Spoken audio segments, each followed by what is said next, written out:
Warning! Bitag Live Morning caters to mature audiences. Topics discussed are particularly on hot, timely, current issues purposely intended for Filipino viewers and listeners worldwide. Discussions may contain language that may not be appropriate for some sensitive audiences. If you do not approve of the content listed above, please do not watch our videos. If you wish to continue, we strongly advise that you proceed with caution. Viewer maturity is advised. Boss, lamang kanina nasa balita ho, binalita ho rito tungkol doon sa sinasabing pagkontra ng Gino Lopez sa black sand mining.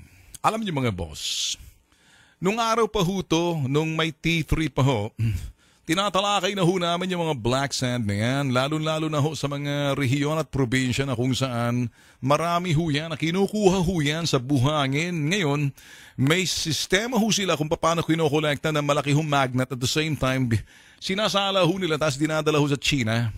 Ito mga putok sa buho ho kasi, mga nasa lokal na pamahalaan, gobernador ang nasa likod ho rito, mga mayor, o di naman kaya mga boss, mga lokal na pamahalaan nagkontsabahan.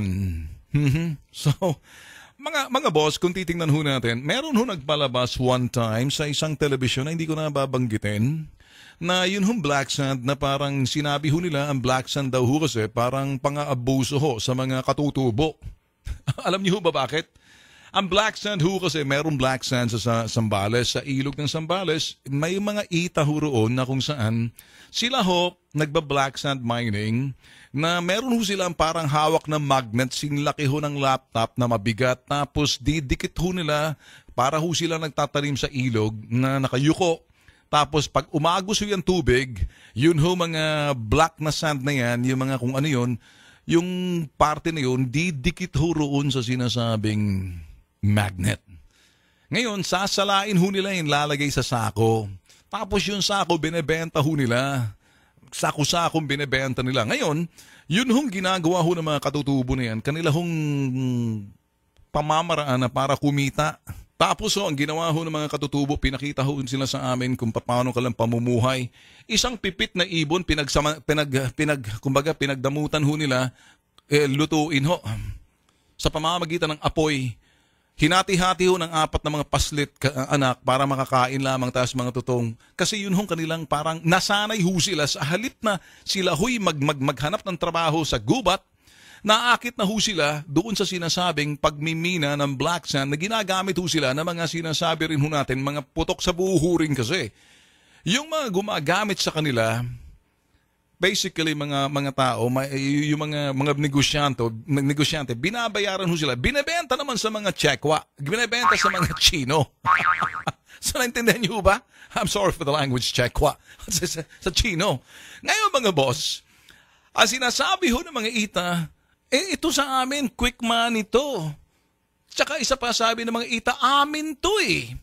Ano mang bagay at bahagi ng ilog na yan, ancestral rights namin na makuha namin kung ano man yung resources ng ilog kasi kami katutubo ng lugar na to.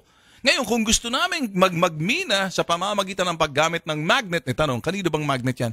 Binili namin to eh. Kasi itong pagpuhunan namin, kasi itong magbibigay sa amin ng pera.